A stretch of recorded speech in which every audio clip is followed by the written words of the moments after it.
Three. It was definitely a count.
That is going to be me. I'm Flores. Oh, that line's cut. Oh, okay. That's not.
Hello guys, and welcome to our script reading portion of the Cobalite Film Festival, brought to you especially by our in-house troupe, the Cobalite Players. We have 8 different scripts for you today. We're going to do some excerpts through most of them. Some of them are short, not do the whole thing. And we are starting off today with Buck and Morris. Buck and Morris by Rainy. So enjoy. All righty. Where is my Buck and Morris? Welcome to the stress of Mikey having way too many scripts in front of him. Somebody put me in charge. All right. Okay, we're starting with Buck and Morris. The part of Morris will be played by me, Mikey O'Brien, and Buck will be played by lovely Ashley. Our stage directions are being read by Paisley for all of our scripts today, this morning, this afternoon. Hello. And if you would like to start. Exterior, interior. Eureka Police Department. Morning. Buck and Morris meet in the parking lot. Morris moves slowly with a limp and a hunched back. Good morning. Are you okay, Morris? Just a little sore. Nothing a little Bengay and ibuprofen can't fix in a week or two. They walk towards the entrance together. Buck towers over Morris in size and stature. Their appearance couldn't be more contradictory. Morris stares at his friends with awe. I had no idea you were so tall. I get that a lot. I'm 5'3", so you must be 7 foot. 6'9". Oh, yeah. Jesus, what did your mother feed you? Biscuits and taters. Oh, that's a terrible diet. Let it go. We're here to file your report. Oh, yes, there is that. It'll be all right. You've got this, buddy. I'm glad you're so sure. You've got to be more positive, Morris. The universe has a way of working it all out in our best interest. Does it work for you? Well, That's a real confidence builder. gosh, you put me on the spot. I've got things going on right now. Not easy stuff either, but one way or another, it'll work itself out. Keywords, one way or another. What a cop-out. Listen, the powers that we have a way of working things out that's best for us, even if we can't see it at the time. Meaning there's a 50-50 chance of it going positive or negative. Oh, good grief. Let's get on in here and track down those losers that mugged you. If you look at it logically, I'm the loser and they're the winners. They got the loot and I don't. You're going to be a hard nut to crack, aren't you? Actually, I'm not hard as a nut at all. The two men gaze at each other. I'm more squishy, like a fruit. They approach the door to the building. I seriously wouldn't tell anybody that. Just keep it to yourself. I think I'm more like overripe strawberries. But that can be good, you know. They mix with almost anything. Margaritas, cheesecake, mojitos. My personal favorite is a non-alcoholic daiquiri. Inside the police department, Officer Hall, 50, takes Morris's report. The officer smirks and nods at Buck, who nods back. Mr. Brand, you say this occurred last night at about 8 p.m.? Oh, yes, sir. And it has an O. Excuse me? It's Brando. You're kidding. No, sir. That's my father's name. Your father isn't. Oh, goodness, no. Why didn't you come in last night to report it?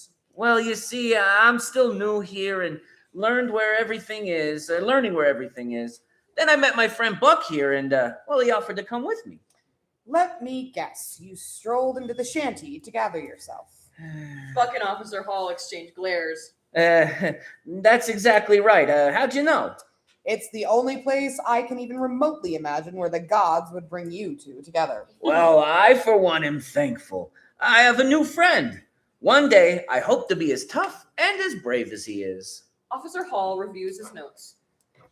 Okay, I have the suspects' descriptions and names you heard them calling each other. I think I know who these guys are, but I'll need to do an investigation. How can I reach you if I have questions or need to get in touch with you? I will call you. I'm going to go out and buy a new phone when I leave here. Sounds good. We'll get to work on this and try to get your things back as quick as possible. The men stand and shake hands. Oh, thank you so much. Buck, tell V and the kids I said hello. Will do. Buck and Morris exit. Outside, the men walk across the parking lot. You know that guy? Yeah, I know him all right. He's Viola's cousin. Oh, your wife? Ex-wife. Oh, dear. I'm sorry. Don't be. She fell in love with the nerd. Buck Huh? gazes at Morris apologetically. I mean, she fell in love with someone else. Ah. He's a weird little man. Then she left me. Now he's sucking the lifeblood out of me. Oh, my God. That's just awful. I never married, but I suppose if I had, it would have ended that way, too. Probably best I don't ever mess with it. Yes, it's best. Trust me. Have you ever been alone? There are people around me. That's not the same as being not alone. Montage. Morris goes shopping. Morris enters an electronics store and shops for a new cell phone. Morris gets the phone set up and makes a call to Officer Hall. Morris enters a floral shop and chooses a bouquet. End montage. Exterior, Buck and Morris's campsite, simultaneously. The morning sun burns off the fog around the river as the sounds of water rushing by vibrates through everything. Buck prepares breakfast over the reignited campfire. Wildlife cautiously drinks from the riverbank and wanders back into the woods. Birds chirp, and somewhere beyond, an Olympic elk lets out an eerie bugle. Morris nervously emerges from his tent with a 2-day facial stubble, wearing his taped, warped glasses and holding a small pepper spray like pointing a gun. Relax. It's just an elk. Are you kidding? It sounded like a woman screaming.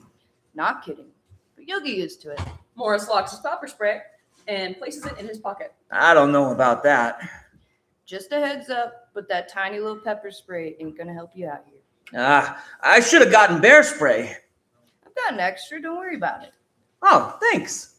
Come on over here and sit down and eat. We've got to get moving. The clock has already started on us. Morris sits and eats with Buck. So where are we going to start this morning? Well, I figured we'd put some trail cams and scout a wide perimeter. There are clouds building up, so it might end up raining later. Excellent idea. Just tell me what I need to do. Exterior forest near Nixon Road. Wildlife trail. Day. The sky is now partly cloudy and the wildlife sounds are abundant in the woods. Morris is the pack mule, carrying an oversized backpack stuffed full and water canteens. Buck leads with a video camera, filming as they go. His rifle is strapped over his shoulder and resting on his back. Can we trade places for a while? I think you may be better suited for carrying this heavy stuff. You said you wanted to be tougher. There's only one way I know to do that. You have to do tough stuff. Morris gasps and heaves. Well, maybe I was wrong. His small body crumbles to the ground with the backpack nearly as big as he is on top of him. Obviously, I was wrong. Buck rushes to assist and lift the backpack off of Morris. Ah, thank you. I can breathe. If you think you can keep this camera on the trail, not jolted around everywhere, we'll trade for a little while. I'll try. I can. I will. Thank you. Buck effortlessly throws the backpack on his own back and carries his rifle. Now let's go down on the waterfront and set up a camera there.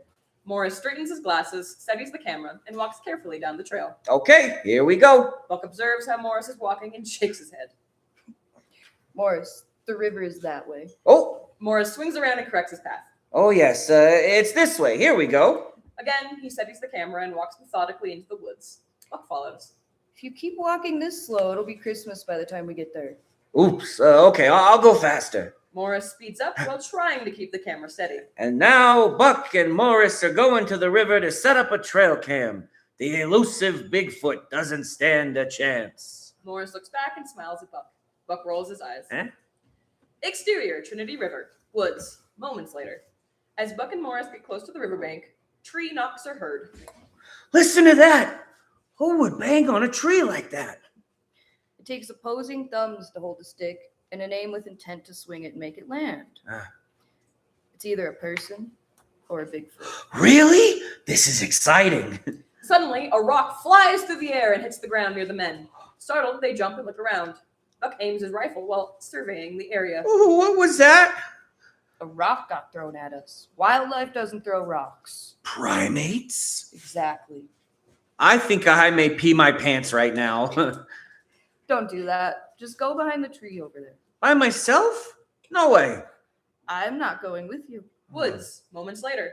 Buck stands guard next to a tree while Morris takes a leap. If you ever tell anyone I went to the bathroom with you, I'll kill you. Morris finishes and zips up his pants. Thanks for doing this. You really are softer than you appear. Am not. 2. Morris picks up the camera and resumes filming. Not. 2. Shut up before I... A loud crashing noise frightens the men and sends them running towards the river. You're not supposed to run! Then what are you doing? Riverbank, continuous. Out of breath, Buck and Morris stand on the riverbank, facing the woods and monitoring for a threat. Buck aims his rifle as he pans the wood line while Morris aims at the camera in the same direction. I think I got it all on camera. That'll go a long way toward evidence, but it's still not the golden fleece. I'll get him on camera. Just you wait and see. Buck stares at the camera. Why isn't the green light on? Green light? Buck checks his camera. You turned it off. We didn't get any of that. He stomps his feet and yells towards the sky. No, that can't be right. Morris checks the power button and sulks. I'm an idiot. Buck huffs and takes a moment to gather himself.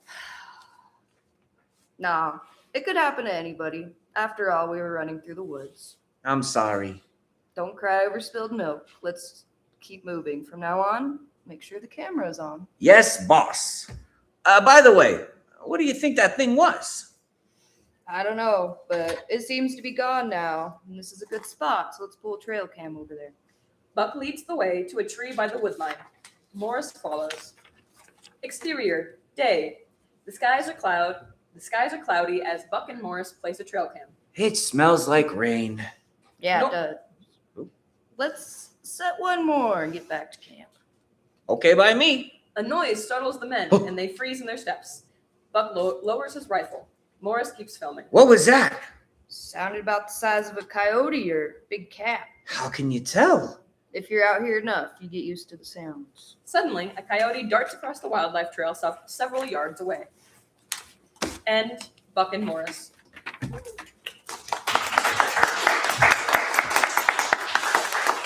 Our next excerpt will be from Tweed by John and Heather. Okay, so Tweed. We have a couple of people doubling up roles on this one. The role of Amiko will be played by Ivy. The role of Sawada and Arturo will be played by Chance. Mariah will be playing Shinohara. Taylor will be playing Saipan. And I will be playing the role of Tommy.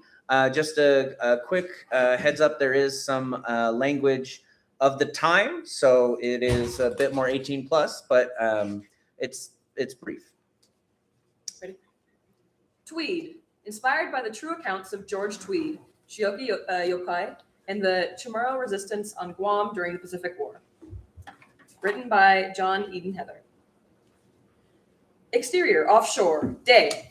3 fishermen on a large flying proa canoe are surrounded by a boiling mahi-mahi school, the rainbow colors of the fish flashing beneath the tropical sun. With straining bamboo poles and frantic effort, they haul the fish aboard, one after another. When the frenzy ends, they club the flapping catch with the small bats, tossing each into woven baskets. Spent, but elated, they collapse in laughter, salt spray glittering around them, lighting cigarettes. Look! They turn. On the horizon, dark shapes slowly become visible, spreading across the sea. The Japanese invasion fleet, growing larger by the second. Exterior, Artero Market, day. Artero, Tommy, and Amiko load the last crates of supplies into a small pushcart. Artero eyes the busy plaza, steps close. We go inside that club now. We're marked as Japs forever. Tweed said to keep the rumor alive. This is how we do it. Look here. Shannara's stocking up. He's not planning to go to the internment camp.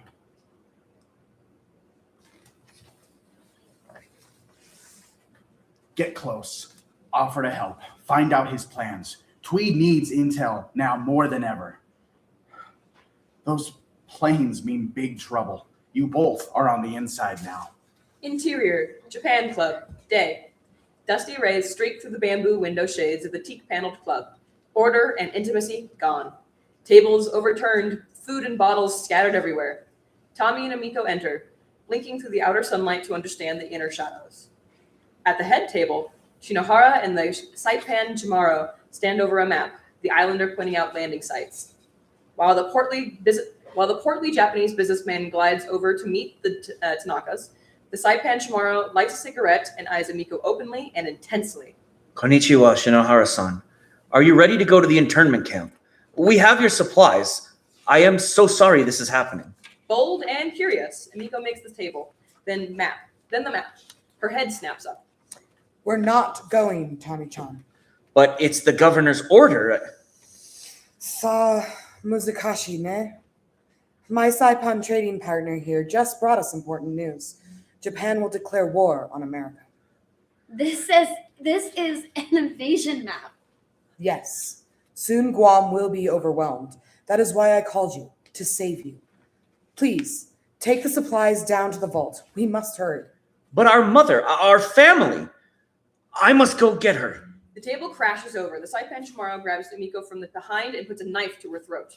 From this day forward, Guam is no longer America, and you are no longer Chamorro. You are Japanese and loyal to the emperor. Shinohara stalks over, anger then quickly morphing into his politician's face. Hands up, diffusing the tension. He slowly pulls the knife down and Amiko away. I have called to warn your mother. She is safe.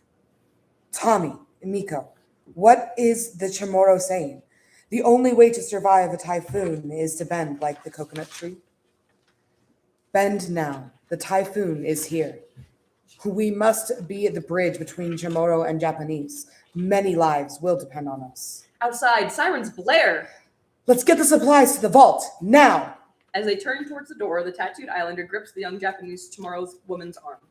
Do not worry. I will protect you, little bird. Shinohara again steps between them, but face tight with fury.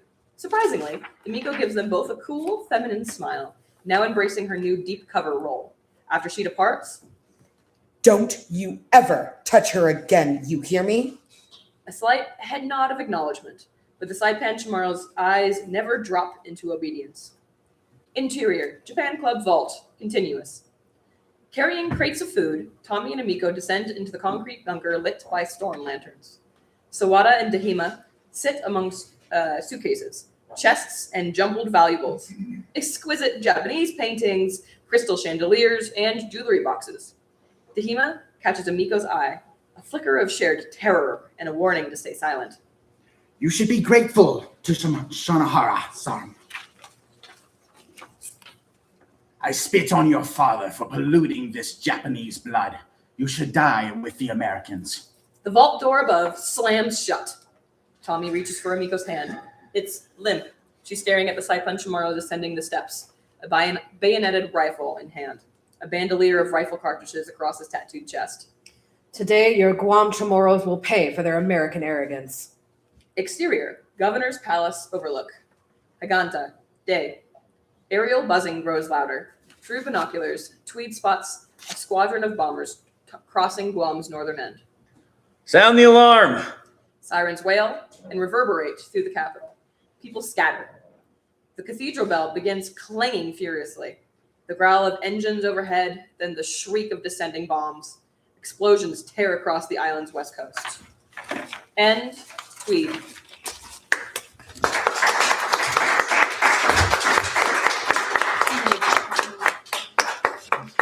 And the next reading will be from Surf City by Robert Breedlove. Oh, yeah. Sorry, it should be fourth night. Might be Brian. Okay, so the role of Stephen will be played by I. Ashley will be playing Claire, Tracy, and woman. Big stretch.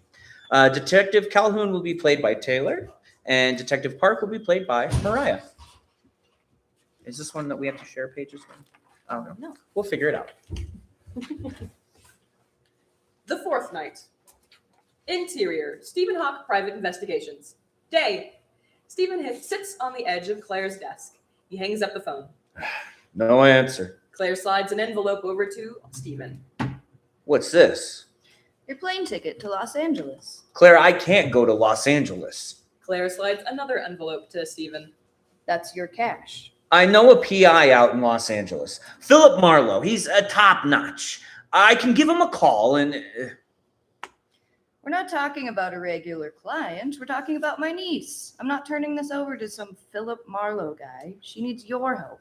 Exterior, DC-3, day. Stephen disembarks. He looks dashing in his crisp suit and hat. Exterior, Union Air Terminal Airport, day. Stephen has a single suitcase as he flags down a taxi. The cute and spunky female driver, Tracy Sheldon, 20s, pulls over. Stephen gets in the back. Interior, taxi, continuous. Roosevelt Hotel, please. Tracy accelerates. Where are you from? New York. I usually don't get people from New York on vacation. I'm not exactly on vacation. I'm a private dick.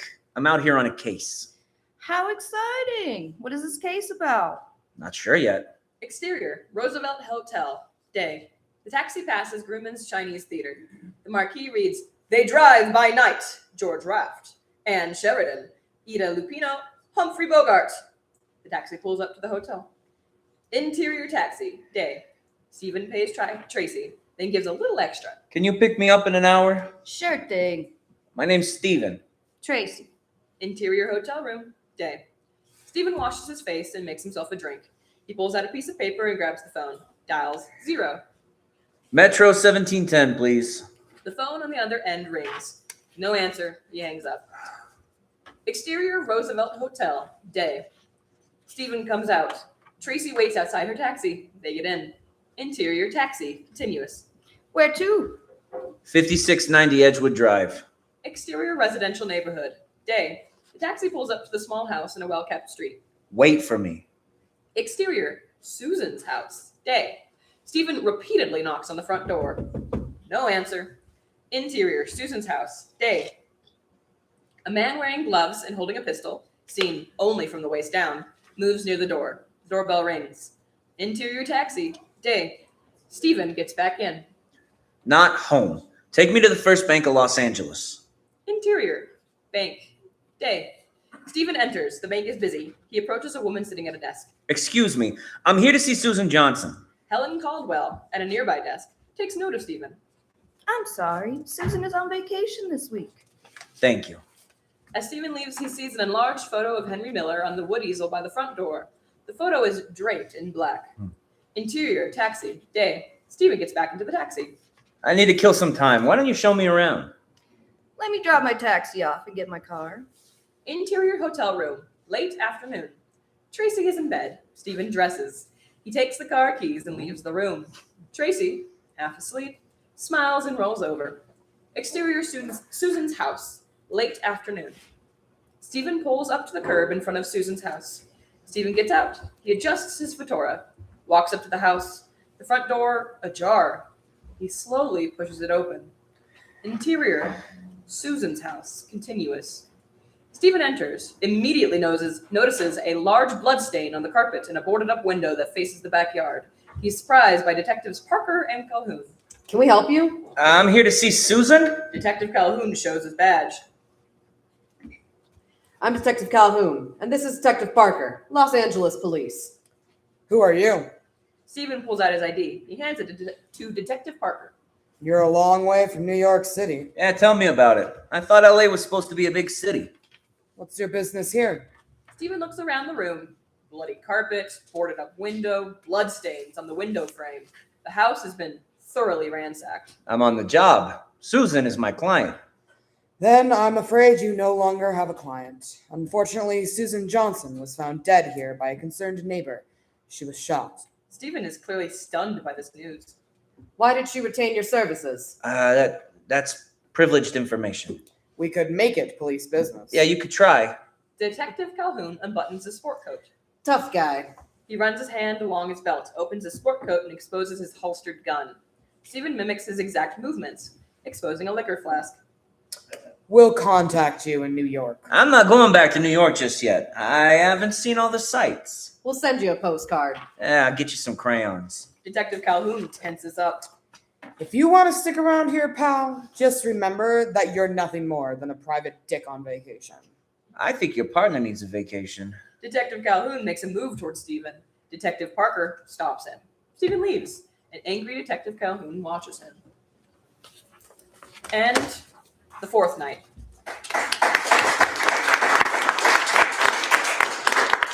Now, yes, correct. This one does have a long preamble into some of the dialogue, but it's setting the world for this one. We're going to go on an adventure together. So the part of Rob will be played by me. Brett, the barista, and John will all be played by Ivy. And Kevin will be played by our lovely Ashley. Surf City, written by Robert Breedlove. Fade in. Exterior, Surf City, downtown Anchorage, dawn in 1996. The C-130 thunders low over the snow-choked streets. A weathered Cape Cod storefront, a hand-painted surfboard sign, creaks in the wind, iconic and improbable. This is an escape in the last frontier. Title card, Anchorage, Alaska, 1996, one of America's first internet cafes. Interior, Surf City, construction chaos, day. Rob Breedlove, 30s, ex-military, posture sharp, eyes always scanning. He doesn't just run the cafe, he commands it. He sketches furiously on a napkin. It's not art, it's a network diagram. Insert, the napkin. A crude map of a digital battlefield. Boxes labeled Compac, .205, Toshiba, .206, and two central towers circled in red, Athos and Porthos. Cables sprawl like veins.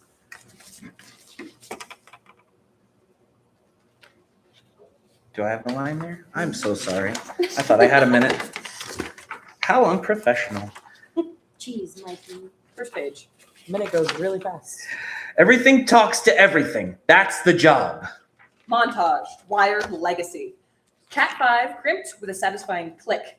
Ports punched down, Rob's hands blur, practiced and relentless. A grainy network diagram pinned to the wall. DNS 204.146.71 circled in red. Rob hauls gear through the cold, reinvesting every dollar. Not chasing profits, building something that's his. Exterior, Surf City, night, blizzard. Wind howls, snow lashes the windows like static. Interior, Surf City, night. Warm glow pierces the storm. CRTs hum to life. EverQuest installs. Pixels awakening in the cold. A curling flyer by the door. Quote, Magic the Gathering tournament. Free sign up. End quote. Brett, 20s. Guitar singing regular, strums while deck building. Strings vibrating with the loading bar. In-game, Plane of Fear. Chaos. A priestess heals frenzy. Keswick Thule exhales purple death. Tanks buckle. A level 51 enchanter holds the line. Piper, 20s, leans towards the CRT, fingers flying. On-screen chat. Mezlef, do not break. Control resumes. She exhales. Match cut to Surf City. Vandra, 30s. Unfocused, unblinking, he's mashing, anchored by the glow of the screen. Loot drops. Mana stone. The chat explodes. She wins. Rob types fast beside an auction log taped to the monitor. On screen, eBay form. Mana stone, rarest of the rare. Bin $399.99. PayPal pings $50, $150, $399. The scrolling numbers blur, painting Rob's face in the glow of incoming cash. Newspaper clipping. Cheryl Kirk's profile headline. Sittin', slurpin', and surfing the net. Photo. Rob outside, arm raised, triumphant. Subhead. Alaska's only hardwired internet cafe. Interior. Surf City. Night. The battered Royal 125 Nix register ka-chings. A yellow piece of tape on the drawer reads, Fat finger a price? Minus it out and save the slip. Rob tallies. $15 net time, 8 cents a minute weekdays. A customer pins a flyer to the bulletin board. Dog jog, friends of pets. Run wild, stay wired. Next to it, magic signups, a Myth 2 release notice. The wall tells the story. This place belongs to everyone now. A tourist checks email while a local gamer helps an older customer print directions. Community breathes. Smiles, small talk. The cafe breathes community. End montage. The cafe pulses. Screens flicker, espresso hisses, laughter cuts into the static wind. Rob steps back, surveys his web. People connected, machines humming. For the first time, the cold feels distant. Interior, Rob's condo, pre-dawn, 1996. Dark, Spartan, less of a home, more of a supply depot. Rob moves with exhausted robotic precision. Flannel and jeans. He heaves a 50-pound bag of coffee beans off a stack that reaches the ceiling, grabs a sleeve of blank paper cups, and heads for the door. He passes a hallway mirror. Dark circles stare back. He shakes his head and keeps going. Exterior, Surf City, morning. Rob's truck idles in front of a weathered Cape Cod-style building. Behind it towers the modern bulk of the Captain Cook Hotel. Above the cafe door, a custom-painted surfboard reading, Surf City, an absurd, iconic landmark in the snow. Rob climbs out. 2 blue Cat 5 cables snake from a drilled hole in the clapboard wall, ends capped against the frost. This place is wired differently. Rob shoulders the heavy bags from the truck bed, hauls them across the porch, and unlocks the front door. Interior, Surf City Cafe, continuous. The air is still and cold. Rob ferries the supplies inside. The cafe echoes with his footsteps, empty and waiting. He stops at a narrow door at the back. He raps his knuckles hard against the wood. Brett, spin it up. Silence. Then a muffled groan from the basement. Half protest, half hangover. Rob knocks harder. You played your set. You shredded. You summoned the ghost of Kurt Cobain. Now get your ass up. Minutes later, Brett lumbers up the basement stairs. Bleary-eyed, hair matted, he shoots Rob a loaded, wordless glare and shoves past him to the espresso machine. Brett slams beans into the grinder. The violent mechanical roar shatters the cafe's silence, perfectly matching his mood. Exterior, Surf City porch. Moments later, Brett drifts outside, a cigarette dangling from his lips, his guitar case propped against the railing. He exhales smoke into the freezing Anchorage morning, staring at the empty street like it might answer back. Inside, Rob is already wiring a router, not missing a beat. The hustle has started. Interior, Surf City, day. Old jazz drifts from the hidden speakers. A handful of regulars linger in mismatched chairs. It's cozy, authentic, lived in. Behind the counter, Brett repeatedly presses a wooden Surf City stamp into a sleeve of blank white paper cups. Thwack, thwack, thwack. The gritty, cost-saving ritual. Rob wipes down the espresso machine and glances at his watch. 1:25 p.m. He taps "No sale" on the register. The drawer kicks open. Inside, a pathetic smattering of singles and a lonely 20. The entire morning rush. Rob suppresses a sigh. He grabs a pre-made sandwich from the cooler and tosses his apron under the counter. You got the helm, Brett? Brett does not look up. Keep stamping. Thwack, thwack. If by got the helm you mean manually validating Anchorage's caffeine addiction with a rubber stamp to stave off my own existential dread, then yeah, I got this. Rob gives a tired half smile and heads for the door, already unwrapping his sandwich. Quick cuts, the double life. Interior, bank. Rob stands in the long line, clutching a flat, worn deposit bag. A Carhartt jacket in the sea of tailored suits. Interior, truck. Rob wolfs down the last bite of his sandwich, one hand on the wheel.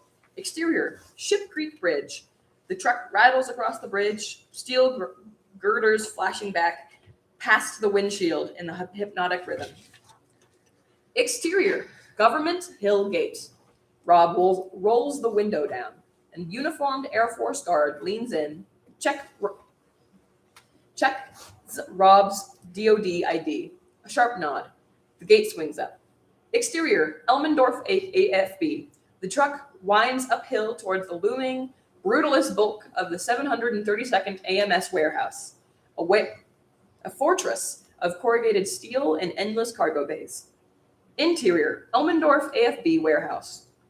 Clipboard in hand, Rob inspects a pallet of munitions. He points to a tie-down chain. That's a 5K chain for a 25K job. You think that'll hold in a 30-degree bank?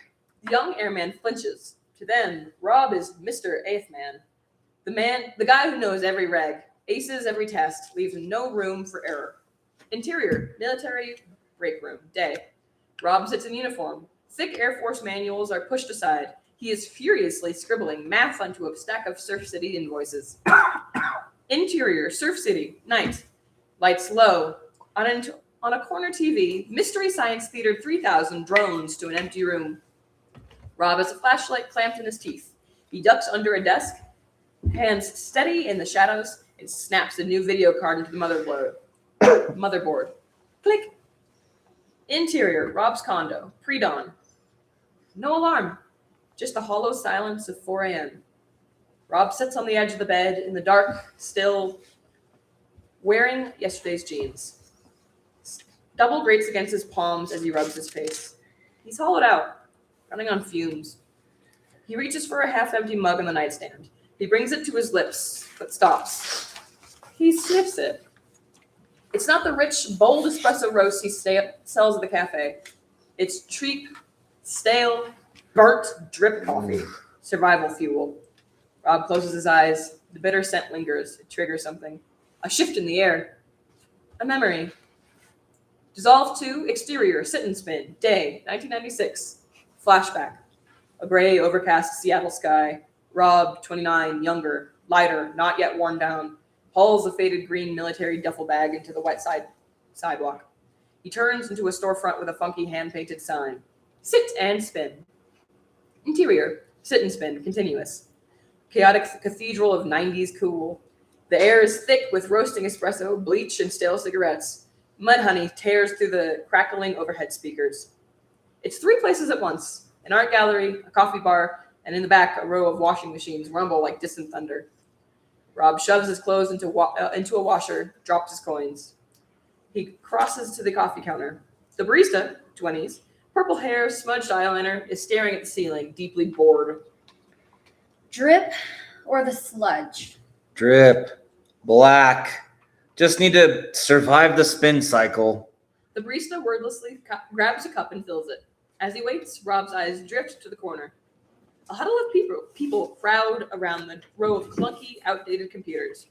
Rob doesn't look at the screens. His expert eyes go straight to the wiring.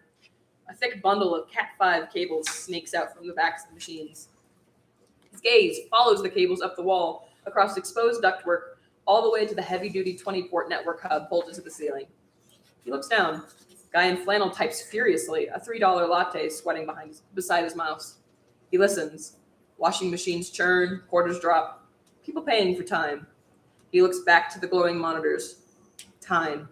The barista slides the coffee towards him. People paying for caffeine. Laundry, coffee, internet. Rob stands completely still. The exhausted guy who walked in is gone.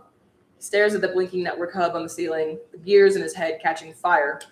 Interior, 732nd Air Mobility Squadron break room. Day, 1996. Sterile. Fluorescent lights hum. John, 40s, competitive but kind, taps a Magic the Gathering card against the table. He studies Rob, who is staring blankly at his own hand of cards. Kevin, 30s, a sharp staff sergeant, observes from the side, eating a bag of chips. I'm swinging for 4 damage, and you're not even looking at the board. Your body's here, Rob, but your head is still somewhere over the Pacific. Sorry, I didn't sleep. Just couldn't shut my brain off. Then make a move, or stir up those cards until they burn into flames.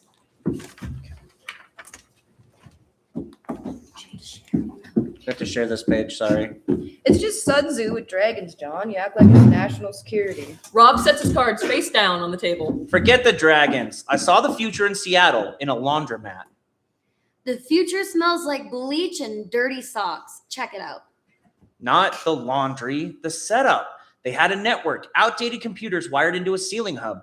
People paying real money just to telnet across town, to chat, to connect. Rob leans in. The exhaustion is gone. The manic energy is back. It's not about the machines. It's about the people. Coffee, bandwidth, a place to plug in. We build a launch pad for everything. People pay for the access, not the coffee. John stops tapping his card. The words coffee and a place echo in his head. And Surf City. All right. I didn't realize it was so far away. Our next reading will be from Fourth Psalm by John Martins III. Are we supposed to take a break at some point, or do you want us to just go all the way through? I know it said intermission, but Do you want to do it now or do you want to we'll do it after this one. Okay. Yeah. Okay. All right. This one is Fourth Psalm. The part of Miss Rose will be played by Mariah. The part of Kano will be played by Chance, and the part of Flores will be played by me. Fourth Psalm by John Martins III. Kano gestures goodbye to Lucas. He heads straight to the church, Lucas to his car. Interior, Holy Trinity Church, Father Kano's office. Morning. Kano works at his desk, tries cleaning up all the mess. He gives up, too overwhelming. Mrs. Rose walks in with a vigorous-looking man, about 35 years old, who, by his wiry, strong appearance, could win a marathon. Father Antonio Cano, your new assistant at Holy Trinity, Father Emiliano Flores. Flores offers a hand. Are we missing pages? I think we're missing pages. Are you Page missing? 7. It Page should be 7. page 7. Okay. I missed something completely. That's not that good. That's okay. Flores offers a hand. Sorry for all the mess, Father Flores. I hate clutter. The two men shake. Father Kano, please call me Emiliano or Emil. Father Emil was telling me he was transferred from Santa Maria Reina in Puerto Rico. I was there 5 years. You're Puerto Rican? I was born in Ponce. That's where Santa Maria is. And a hiker. When did you hear about the transfer? 10 days ago. Sorry, we had a disturbance in the building. 10 days ago, your bishop spoke to my bishop, Torres, Oliver, begging him. A priest shortage can do that. Glad you're here. Let's go on a hike. Exterior, church grounds, Peace Garden. Kano and Flores survey the church grounds. Flores notices the same dried up flower bed in the so-called garden. Embarrassing. I'm not in Puerto Rico anymore. Yancey's got to water these grounds. Yancey? Our only custodian. He's concerned about the water bill. Overworked. We're understaffed and under budget. Holy Trinity is Diocese's ugly stepchild. Who's Cinderella? St. Thomas, on the city's other side. We'll visit later. Is this a municipality? Country. Sheriff DJ Lucas was just here talking about illegal aliens. Undocumented workers. Yes. Before arriving at the rectory, Kano and Flores walk past a shiny, brand new 86 Toyota Camry in the accompanying parking lot. Kano likes what he sees. Yours? A parting gift from Bishop Torres, Oliver. I picked it up in Juarez. Very kind. Kano takes a moment, admires its contoured lines. Nice. Slightly better than mine. You want to make a trade? Kano gestures to his worn Pinto. Flores thinks about it, but not long and hard. That gets you where you're going. Ever make it to Mexico? Not often. I do have cousins in Juarez. Your family? Juarez. Juarez, sorry. All in Ponce. Emil chuckles to himself, thinks of something. What? I'm thinking of your sports rivalry. We seem to be friendly enough. What's your sport besides hiking? You know of Wilfredo Gomez? Kano clenches his fists into a boxing pose.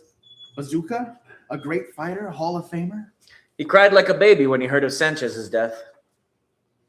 All of Mexico cried that day. I'm sure Bazooka has a magnanimous heart.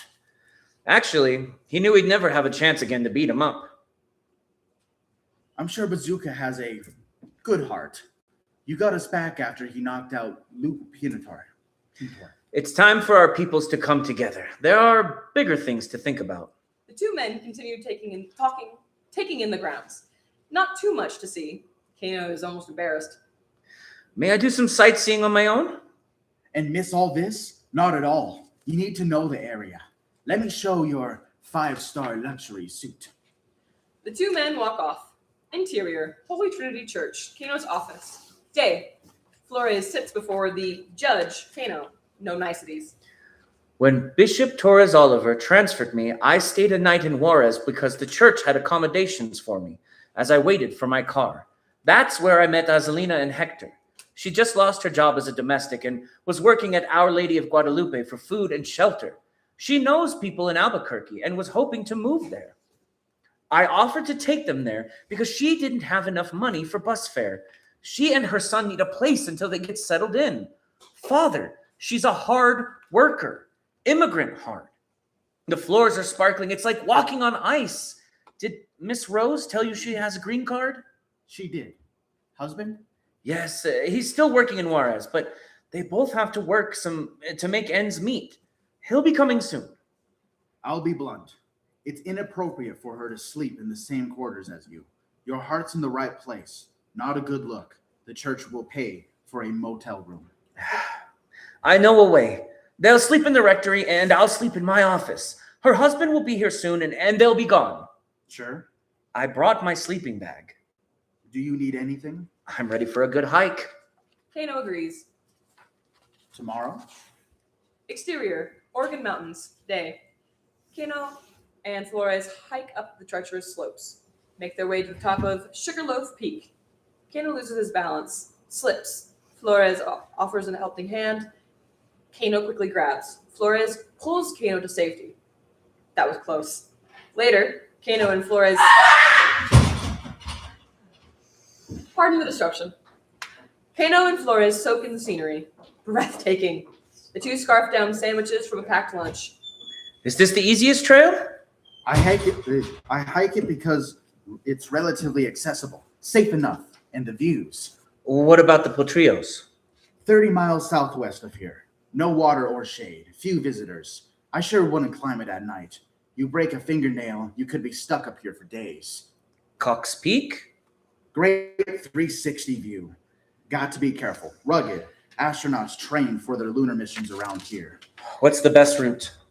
Highway 9. Be careful, Father Flores. It's known to be a passageway for undocumented workers. Emil takes it in the Oregon mountain range. This is beautiful, but tengo Puerto Rico en mi corazón. Ever been? No. Cerro de Punta. ¿Cómo? Cerro de Punta, highest point on the island. Lush vegetation, flora, fauna. When it's clear, you can see all the way to the Caribbean. Got to go in February, March. Easy to climb. Depends. There's an easy paved road or a narrow, muddy trail. It's the choice of the sojourner. Kind of like every day we live. Free will. When you visit, which way will you go? I'll have to think about it. Interior, Flores' office. Day, back to present. Reticence on Kano's face. Flores, somber. Tengo Puerto Rico en mi corazón. For me, it's personal. Deja el reja. No more playing around. Kano pauses. I saw a load of illegal aliens, Undocumented workers. undocumented workers from El Salvador, rounded up by the Border Patrol. They could be facing a firing squad in El Salvador. What do you want to do now, Father Kano? We keep Angelina and Hector. Get the kid out of what cowboy's shirt. Thank you. Keep them hidden. Kano, about to walk out, then addresses Flores. Emil, Flores acknowledges Kano. do you have a cowboy's t-shirt? I'll get rid of it. Don't put me to the test again. Kano slams the door shut. And the fourth psalm. We'll take about a break here to pick up at about 1:30. Thank you. Thank you. Thank you. Thank you.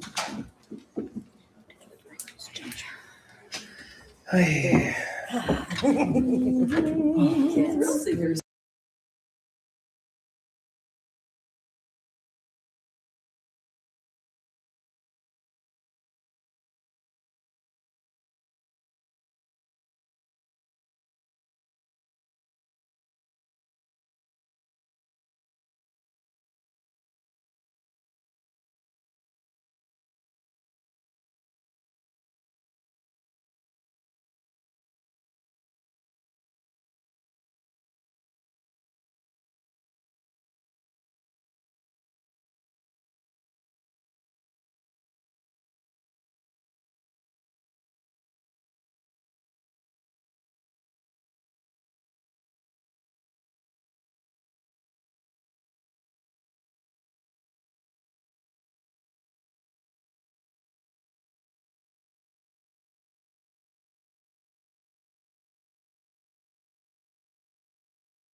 And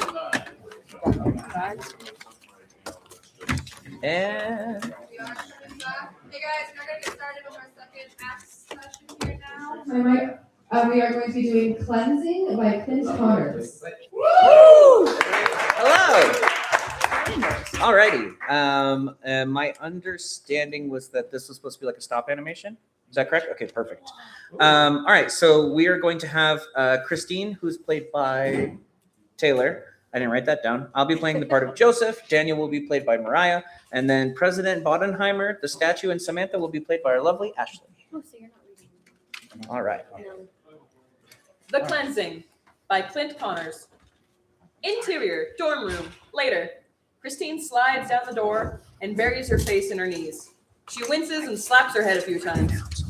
Later, Christine sits down in front of the electric keyboard, trying to take a moment to adjust her bench until it's just right. After a cleansing exhale, she places her fingers on the keys. In an instant, she's playing and singing Frank Sinatra's You're Nobody Till Somebody Loves You. Her voice is beautiful, and it matches the time period of the song well. Christine is about to reach the instrumental bridge, but a loud knock at the door cuts her off. Another loud knock gets her out of her seat. There's some faint clicking on the other side of the door. Christine opens the door to see Joseph, 20, perfect posture and relaxed, blank expression.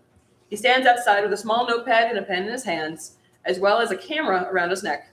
He clicks his pen repeatedly, slowing to a stop after staring at Christine for a moment. Are you a freshman? Christine opens her mouth. You don't have to answer that. I sniffed out the freshmanism on this floor from all the angst and sexual insecurity. Christine tries again. Journalistic instinct, really. No need to act impressed. Anyway, my name is Joseph Ablebody. I'm a reporter for the Praxton Periodical. I'm doing a story on incoming freshmen, and I was wondering if you would mind telling me what... Christine shuts the door in his face. Interior dorm hall, continuous. Joseph clicks his pen 4 more times, his blank expression unchanging. Interior, dorm room, continuous. Christine collapses the keyboard. The outside pen clicking won't cease. She looks under the door. Joseph's shoes are visible, rotating as if searching the hallway for help. Exterior dorm hall, continuous. Christine opens the door and leans on the entryway. What do you want to know? Well, this will be simple. I only have one question for you. It's a boring question, really. This is just a fluff piece my editor assigned, and... well, Will you just ask the question? yes. Why did you come to Praxton? I don't know. To make friends, I guess? Joseph jots down notes. Could you elaborate on that? I thought you said this would be simple. Hey, one man's simple is another man's hacking into the university's database to find classified information about the hush money it pays its prostitutes. Christine rubs her eyes. I mean, I see people hanging out with their friends and they seem happy. And I think I would be happier if I made friends. More note-taking from Joseph. And what's your name? Christine Chandler. Joseph slams the notebook shut. I like you, Christine Chandler. Platonically speaking, you'd make a good journalist. You have the right mixture of nihilism and lack of prospects. Thank you. You want to be my new photographer? My last one quit or died. I don't remember. Have you ever used a camera before? He snaps a photo, emitting a blinding flash. Christine blinks it away. I think I'll pass. Suit yourself. You should still come with me. I'm off to the club day stands to find more people I can muckrake. It could be a place for you to make new friends. That doesn't really sound like my thing. Racking up credit card debt from therapy that isn't working doesn't really sound like your thing either. But that's not stopping you. Christine, looking both scared and impressed, steps outside and closes the door behind her. Man, that's some journalist instinct you got there. I'd say it's both a blessing and a curse, but I'm not religious and I don't believe in dark magic. So that saying doesn't really apply here. All right, let's go, partner. Joseph scuttles down the hall. To be clear, I'm not your partner. I still don't want to do this photography thingy. That's what they all say. Unless they don't, of course. Then they just kind of follow me around awkwardly. Christine rolls her eyes and runs to catch up with the journalist. Exterior, church, same time. Joseph pokes his head out of a cellar near the back of the building, holding the door up with his hand and gripping his phone between his cheek and his shoulder. Christina, I'm going to have to cut the pleasantries short. You need to leave now. Why? I have at least 9 reasons to believe that the chess club isn't actually the chess club. It's a satanic cult that worships President Samantha Bodenheimer as its god. Well, that surprisingly explains a lot. But so what if it's a cult or I'm in a club or whatever? I'm finally making friends. Friends? Them? I don't know if I'm conveying doubt in my voice properly, Christine, but I have my doubts. Do you even know anything about these people? Sure, they go to Braxton and they like President Bodenheimer. It seems like I'm winning this argument, Christine. This isn't an argument, Joseph. There's nothing to argue. I'll find out more about them eventually, and then I'll be happy. You mean you're not currently happy? No, I am. Look, you're being very judgmental of someone who is, for the umpteenth time, not your partner. Well, the not being my partner thing's debatable. Anyway, I figured the cult status revelation wouldn't sway you, but this next detail I'm about to reveal will leave you. You're breaking up. Bye. She hangs up. Back to exterior, church, continuous. Joseph clicks his pen. He lets his hand slip off the door and scribbles something into his notepad. I really need to work on delivering information faster. Slam! The door falls on top of him, shoving him back down into the cellar. Ow! The priest stops midway and locks eyes with the Bodenheimer statue. He climbs into the stage and kneels before the shrine. Hello, Lord Samantha. You know, I was thinking back to the first time I laid eyes on you. There I was, a kid on the brink of puberty without a friend in the world. And there you were, looking as beautiful as ever on that dumb talk show. I must have rewatched your interview 27 times that night. You were the first person in my life who set out clear, precise instructions on how to win your love. All I had to do was be completely and utterly devoted to the school and everyone there. And to you, of course. The priest gazes up at the lifeless statue. And so, I've been working. I've been working every day to strengthen my devotion to you and earn your, well, I've been calling it salvation, but it can be whatever you want it to be. Except butt stuff. I'm not into that. But as the years have gone by and I've done so much to help the church grow and bring in new members like Christine, I can't help but feel like your instructions are becoming less and less clear. What am I doing wrong? The statue's eyes remain empty. You know, I don't really love you, Lord Samantha. I do. I really do love you, Samantha. Well, you have a funny way of showing it. I beg your pardon? The president's voice seems to be coming from the statue. You and I both know that you haven't taught that little brat a single thing since she joined the church. With all due respect, Lord Samantha, you've seen our training program. It's extensive.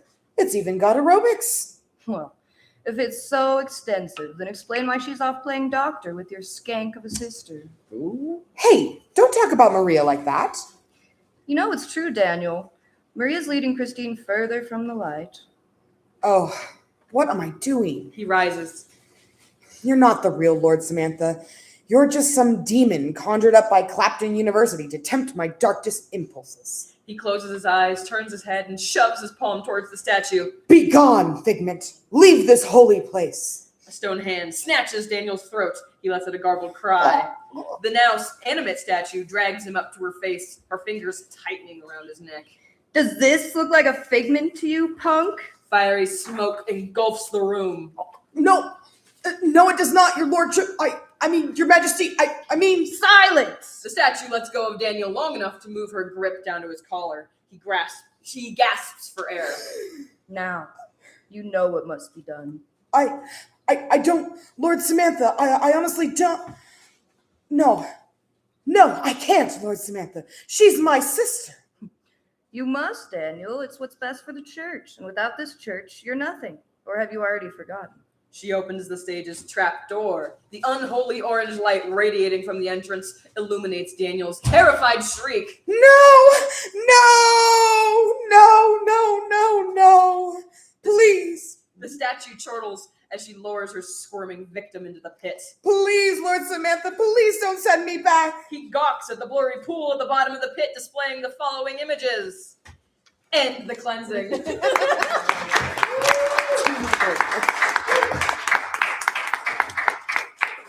Okay, now we begin with the stop action motion. Alright, our next reading will be from Pick the Cartel by Robert Greenland. So this is set in the world of Surf City, which we have recently visited before our break. The role of Rob will again be played by me. Vandra will be played by Taylor. The lawyer will be played by, who did I send that to? You, Mariah. And the voiceover will be played by Ashley. Cool. We'll share scripts. And Do you need a script, babe? The Pixel Cartel, written by Robert Breedlove, set in the world of Surf City. Exterior, Surf City, nights, like 2000. A blizzard hammers the front windows. A spotlight grazes a hand-painted Surf City surfboard sign hanging above the door, throwing harsh blue light against the driving snow. Interior, Surf City, continuous. The heavy hum of cooling fans and the relentless clack of mechanical keyboards drown out the wind. Rows of heavy CRT monitors glow in the dim lights. On the screens, the blocky, 3D fantasy world of EverQuest. Snow-dusted Carhartt jackets hang over the backs of chairs. The air is thick with the smell of burnt espresso and hot electronics. Rob Breedlove, early 30s, ex-military, posture sharp, eyes always scanning, moves down the narrow aisle. He doesn't watch the game. He watches the hardware. He reseats a loose Cat5 cable. He taps a struggling PC tower fan until it hums smoothly. He stops behind Vandra, mid-20s, fire-red hair tucked under a dark knit cap. She farms mobs with surgical mechanical calm, no wasted motion. On her screen, a massive digital beast collapses. On screen, loot drop, Robinite, breastplate. Rubicite. Thank you. A cheer goes from the players sitting at the terminals next to her. Vandra doesn't celebrate. She just clicks to the next target. Rob nods and continues to the front counter. Ben, late 20s, meticulous and monk calm, wipes down the steam wand of the gleaming espresso machine. Every motion, deliberate.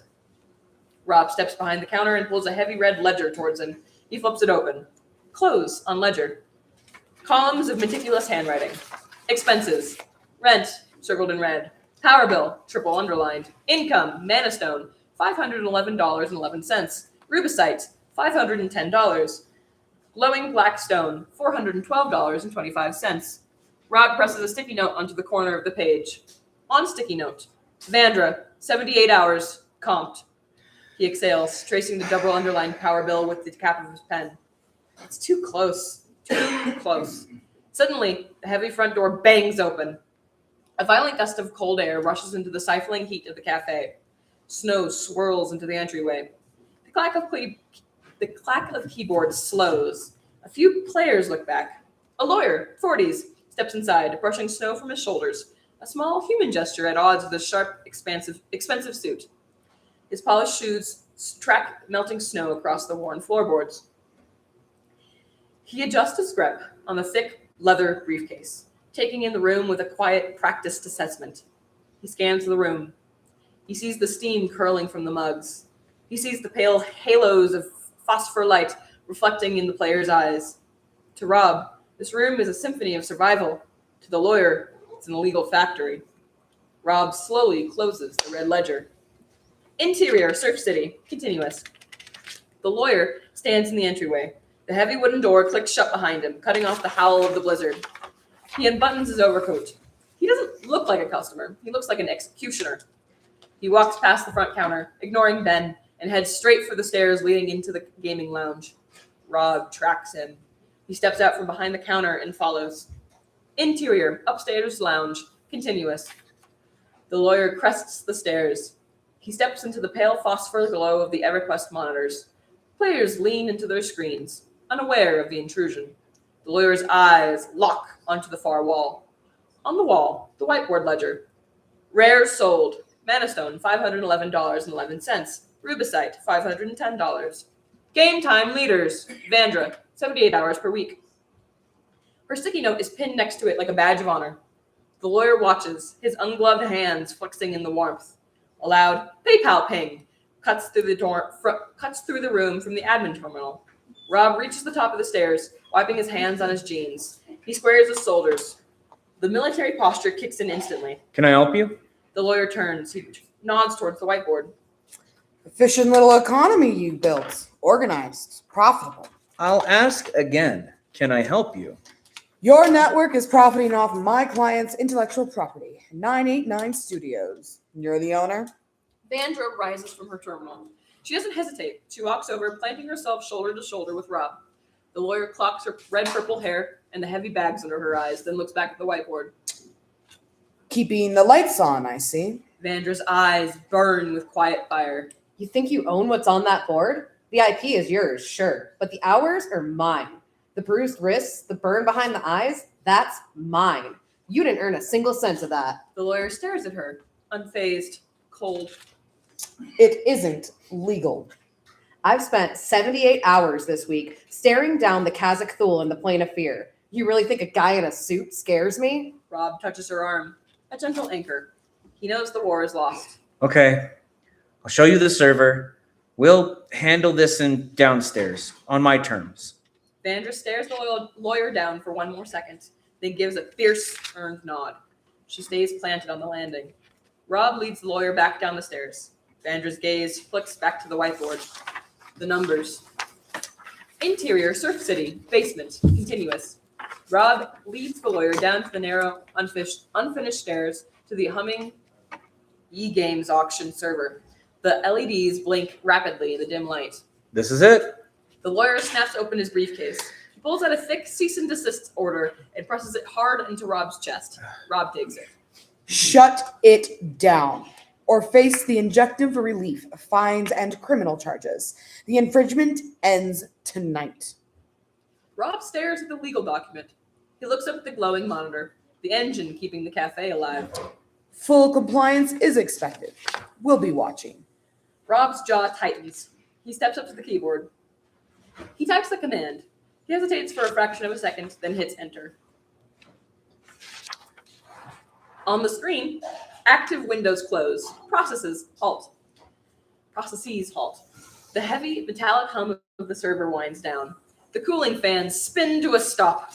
The heavy suffocating silence fills the basement. The lawyer gives a satisfied nod. He turns and heads for the stairs. We're going to go ahead and skip to page 7 to where it says Interior Surf City Basement later. Interior, Surf City basement. Later. The basement is completely silent. The dead server looms in the shadows. Rob picks up the heavy desk phone. He dials the number from the receipt. It rings twice. Yeah? You're the guy running Players Auction out of Seattle? The long silence, not confusion but surprise. Someone who thought he was invisible just got seen. Who is this? Someone who just got handed a cease and desist from Sony 989, which means you're next. But I'm looking at your site and you're still moving EQ loot. How? Sony can't touch us. We don't sell their intellectual property. I'm staring at a listing for a Mana Stone going for $300. Look closer at the terms of service, pal. We aren't selling the sword. The sword is free. Rob freezes. A spark. Something shifting behind his eyes. We're not selling the item. The item's free. What we charge for is the time, the hours it takes our farmers to get it, a service fee. They can copyright pixels. They can't copyright human labor. Rob's eyes widen. Something shifts. He looks up, past the ceiling, past the floor above, towards the gaming lounge where Vandra sits. Her words echo back to him. The hours are mine. A service fee. You need an infrastructure to make it bulletproof, but yeah, that's the loophole. Now, how did you get this number? I'm a guy with a room full of the best farmers on the West Coast. I think we should talk about a supply chain. Rob leans back in his chair. The tension drains from his shoulders, replaced by a sharp, dangerous confidence. He reaches out and presses the heavy mechanical power button on the server tower. The server roars back to life, fans kicking in, hard drives spinning with a rising, triumphant whine. LEDs blaze across the tower, bathing Rob's face in pulsing green light. Rob leans into the glow. Reborn. Fade to black. End the Pixel Cartel.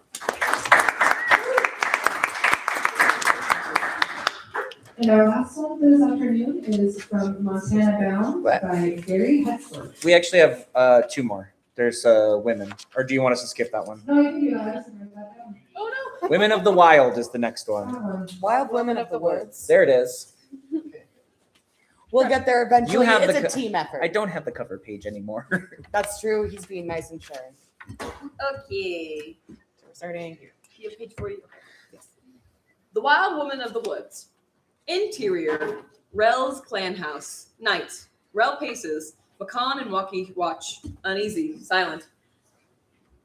We don't have a row. We don't have a row or a walkie. The sickness came with the newcomers. The shamans laid down their soul catchers. Let the dark in. The prophecy. I am the prophecy. Beat. I watched them kill my father while they sang. They buried our names beneath their ships. I'll rise them up in their fire, even if it chokes us all. She stares into the fire. Its light reddens, flickers, white, red again. Exterior, graveyard. Day, dawn. Nishikai stirs, peeks over the edge, climbs down. She ties a strand of hair to a branch, whispers a prayer. Thwack! A clam hits her head. Haiti lands, cracking it open. He offers it. She laughs. You go ahead. She watches, lost. A whistle. She runs. Exterior, riverbank, day. Nishikai crashes through brush, spots a buried canoe half hidden in ferns. Behind her, Claw emerges from the trees, sees her paddling away. His canoe! His only canoe! Hey, that's mine. She's already 20 yards out, moving fast. He drops his bag of furs, considers her diving in. Calculates. Current's too strong. Canoe. And my respect, I think. She doesn't look back. He watches her disappear around the bend, shakes his head, half impressed, half annoyed. Girl's gonna get herself killed. Not my problem. He picks up his furs, starts walking the opposite direction, takes 3 steps, stops, looks back at the river, sighs, drops his furs again. Damn it. He follows the shoreline, tracking her. Across the river, Nishikai drags the canoe ashore, turns. Shelton and his 2 warriors watch her from the far bank. Shelton drags a thumb across his throat. Splash! They launch. Haiti circles, dives towards a cliff. She runs. Cliff base. Nishikai climbs, hands bleeding. She slips, catches a handhold, looks down. The river rages below.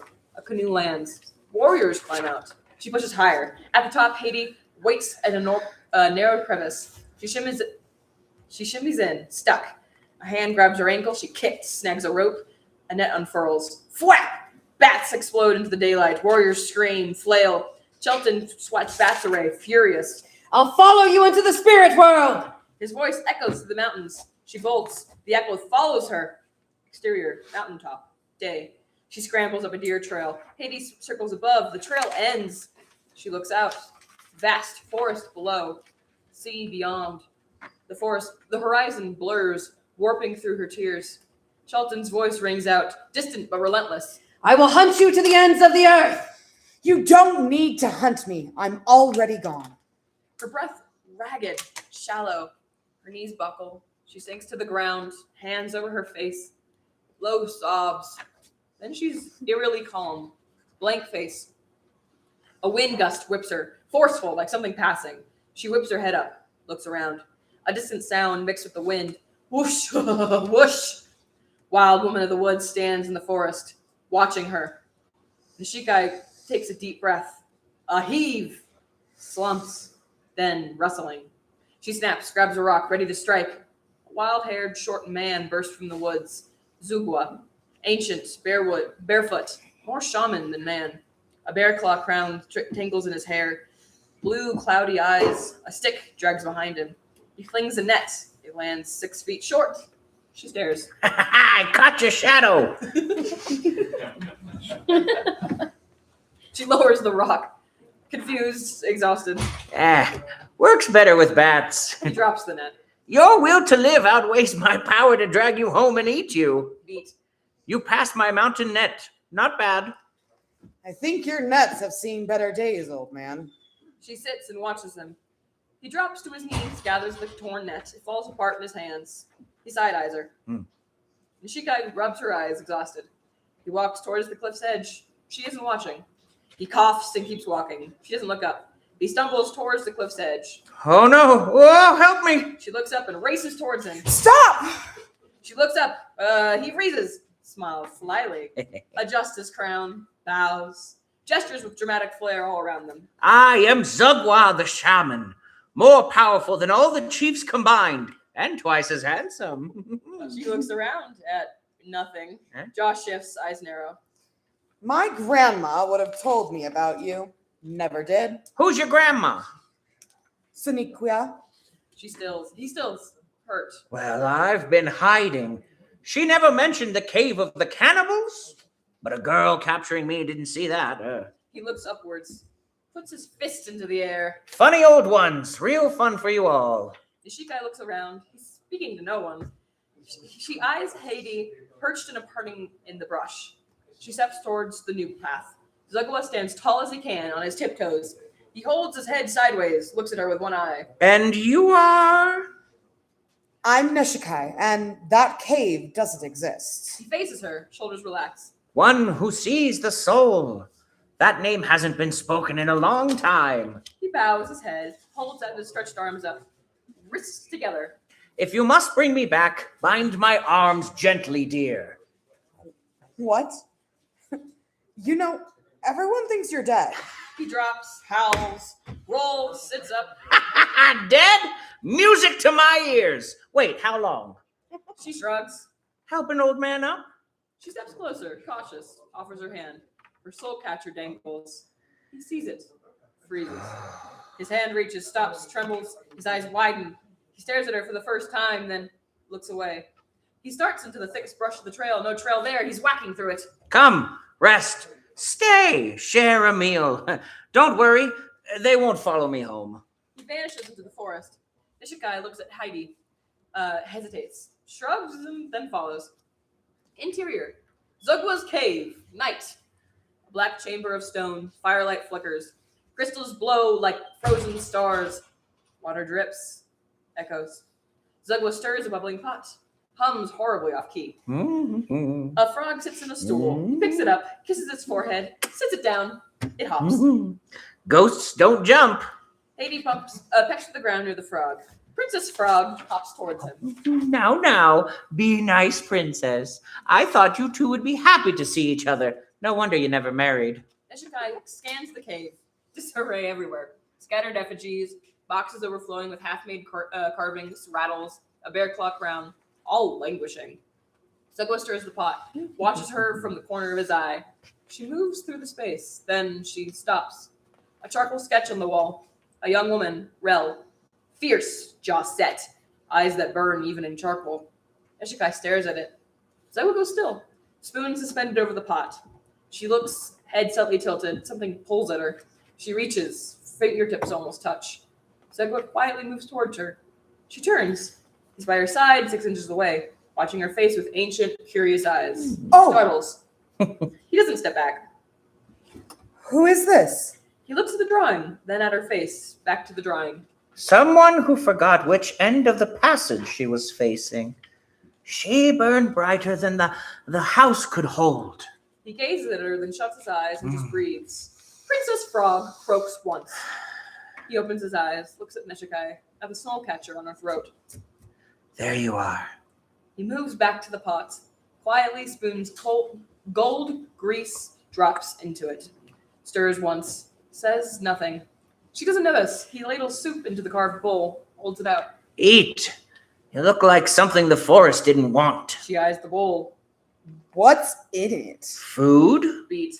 Mostly. She eats. Fast, starved. He watches. Refills her bowl without being asked. You have people? She stiffens. Eyes down. I don't want to talk about it. He nods, unsurprised. Stirs the pot. Family is like the tide. Sometimes it drowns you. A long silence. Fire pops. My grandmother raised me, and my uncle, he's large, likes rocks. And your mother? I don't know who she is. He nods. He flicks her soul catcher. Do you know what whispers through this? She hands it over. Grandma uses it to heal. Some didn't look that sick. That's what scared her. Not death. Erasure. He turns it in the firelight. Its carvings pulse. Twin sea serpents. A human face between. You see this face? She leans in. That's not a soul being caught. That's a soul passing through. Or staying too long. He hands it back. The shaman doesn't make miracles.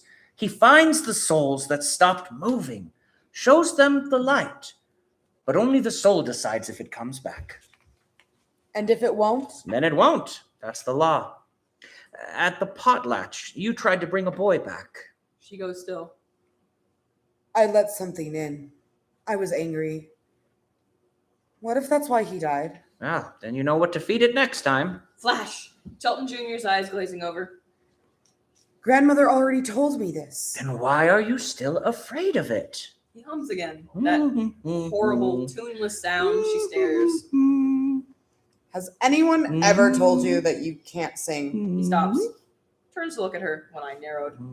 A beat. Something shifts in his face, like a door opening. Nobody can tell another to put down their drum. The Shikai goes completely still, stares at him. He holds her gaze, the fire crackles. Now, he reaches for his rattle. Ancient, deer hooves threaded on sinew. He holds it up towards the firelight. Now this, He holds it up high, turns it so she can see the carvings on the handle. older than your grandmother's grandmother. And Wild Woman of the Woods. Alrighty. Now it's Montana Bound. Yes. Yes. This is our last one, and I think we're going just a little over on time, but you're welcome. I will be playing the role of Thomas. Chance will be playing the role of Sean. We have Mariah filling in for Gary and the TV announcer, or Jerry maybe. Taylor will be playing Annie. Sinead will be played by Ivy, and Saoirse will be played by Ashley. Montana Bound by Harry Hexler. Gary Hexler. Exterior, Rocky Mountain Slope. Day. We hear a crescendo of dramatic Western-themed music as we see the accompanying stunning landscape. Jagged, mounty peaks towering over the lush pine trees. Sean, mid-20s, wearing a cowboy hat and denim shirt, takes in the scene. He smiles wistfully, then suddenly spots a stray calf near him. Now holding a rope fashioned into a lasso, he swings it overhead and throws it towards the calf. Yeehaw! Exterior, day, a green pasture with sheep. Thomas, mid-20s, approaches Sean. His cowboy yell shattered Sean's daydream. Sean now wears a simple flat cap, grungy coat, and wellies. Thomas is similarly dressed, minus the grungy coat. They are in a field in the Irish countryside, on flat, grassy ground, enclosed by stone fences. They're surrounded by docile Irish sheep, and Sean's tossed rope is actually a long strand of orange twine. One end is in Sean's hand, the other lies on the ground, well short of a bemused ewe. Hey, Sean, Hey, Thomas. you working tonight? I am. I'll see you there, so. Sound. Thomas bounds a stone fence and heads off. As Sean starts to gather his twine, he hears the bleating of a lamb in distress. He races to the little lamb stuck in the opposite side of the stone fence, picks him up, and carries him to the flock before releasing him. He smiles. Exterior, Irish pub, day. Sean appears in a Western garb again and carries a Western-style saddle towards the pub entrance. As he struggles to open the door, he catches sight of a young woman in her 20s, who we later learn is Annie, wearing jeans, cowboy boots, and a cowboy hat, walking past. Sean can't believe his eyes. He shakes his head. Sean, still at the front door, but now in his prior wardrobe, starts to go after her, but struggles with the load in his arms. Actually, multiple trays of soft drinks. He puts them down and runs around the corner, but she's gone. Exterior, side street. There's no cowgirl in sight. Bewildered, Sean goes back to his task. Interior, Irish pub, night. Sean, bored, leans against the back of the bar. It's a quiet night with only a few patrons and Jerry, his father. Sean turns on the TV, mounted in the corner of the bar. And Western trails to destiny.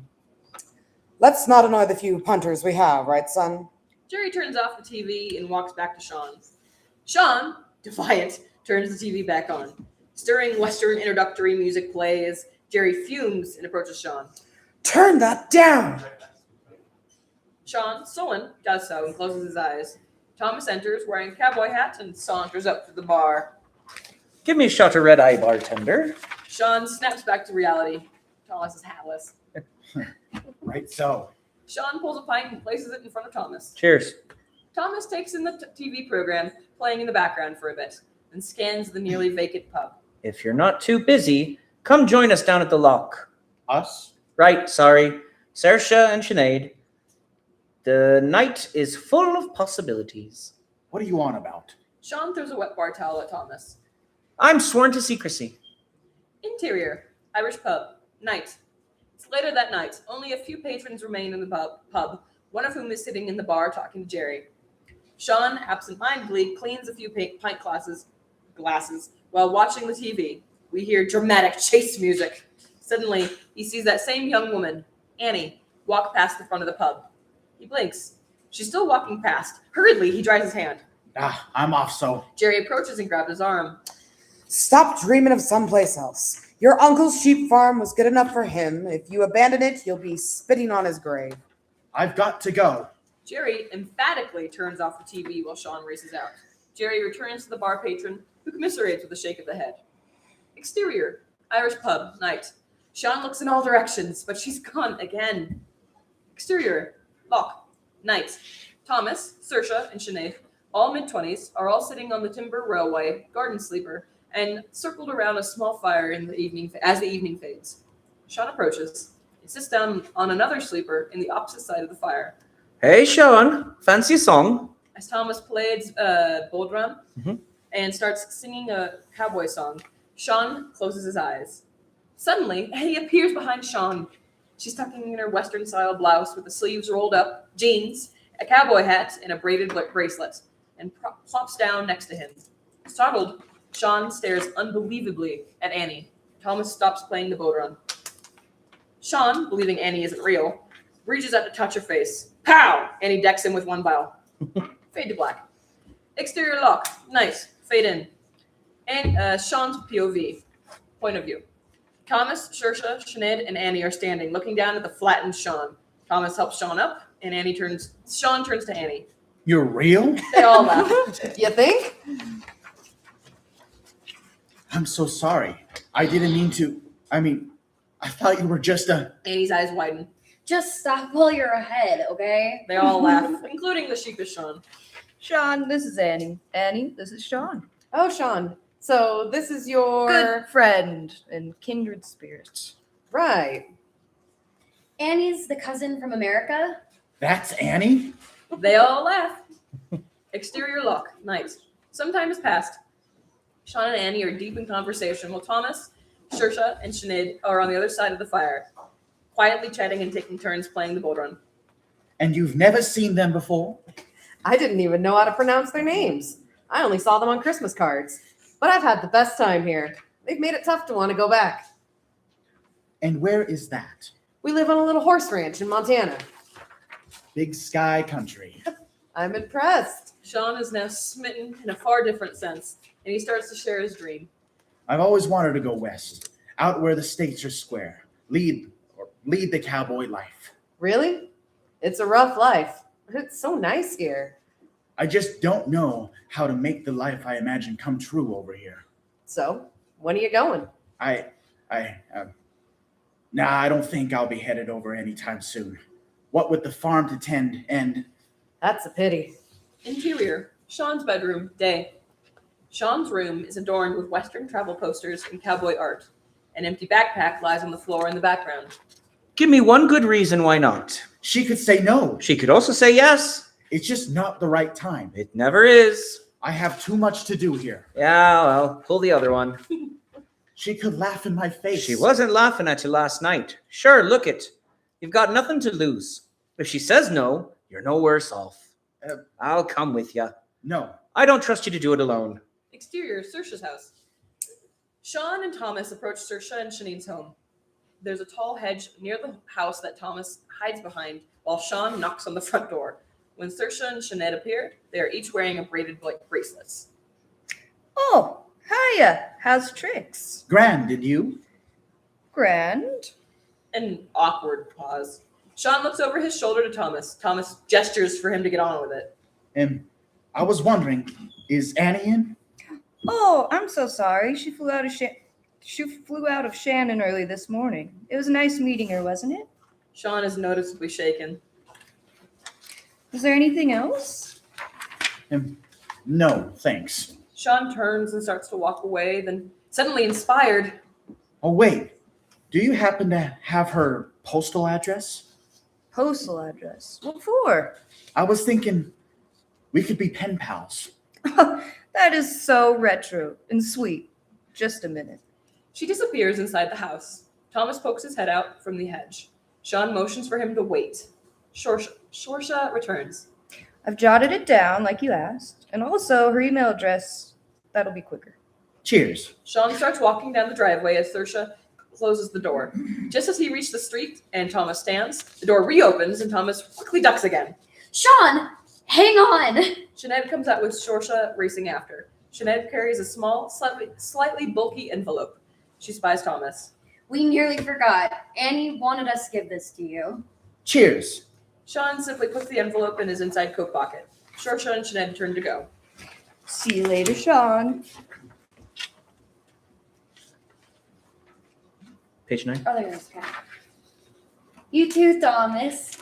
Thomas, now embarrassed, slowly stands. The two boys scurry away. The girls stop at their door. I didn't forget. I was just going to give it to him just yet. Or I wasn't going to give it to him just yet. Why not? I have my own plan. Interior, Sean's bedroom. Night. Sean sits at his desk, staring at his laptop. Shorsha's handwritten note is next to it, clearly showing the words, Missoula, Montana. He scans the Shannon Airport website. Close up, we see the words Chicago, Denver, Missoula. Sean stares at the flight booking screen. Exterior, footpath at Shannon and Airport. Day. Sean and Thomas walk along a footpath. Thomas is carrying a backpack, the same one we saw in Sean's room. At the sound of an airplane, Sean suddenly stops, so Thomas does too and turns to him. I can't do this. What? She didn't exactly say it was okay. So what did she exactly say? The penny drops. You didn't email her at all, did you, Sean? I didn't want her to say no. I didn't want to lose my chance. But now I'm thinking it could all go wrong. But you have to go. I don't have to go. Yes, you do. Because I want to go too. What? I have some dreams of my own. And I was thinking, maybe helping you with yours will give me the courage to do it for myself. So please. Can I have a big ask? Well, about the sheep. And can you? I'll tend them for as long as it takes. Thomas takes off the backpack and holds it out to Sean. Sean stares at it. Finally, he takes it. Good man yourself. No guts, no glory, right? Right. They embrace, and Sean walks to the entrance of what we now see as Shannon Airport. Interior, Shannon Airport. Day. Hesitantly, Sean approaches an escalator. He stops to put a boarding pass into his jacket pocket, then rediscovers Annie's unopened envelope. He opens it. Inside is a small, handmade, braided dream catcher and a note that says, "Here's a dream catcher. Hope to see you again someday." Smiley face. Sean, with a broad grin, steps into the escalator. At the top, he crosses under the sign, Departures. The end. Montana bound.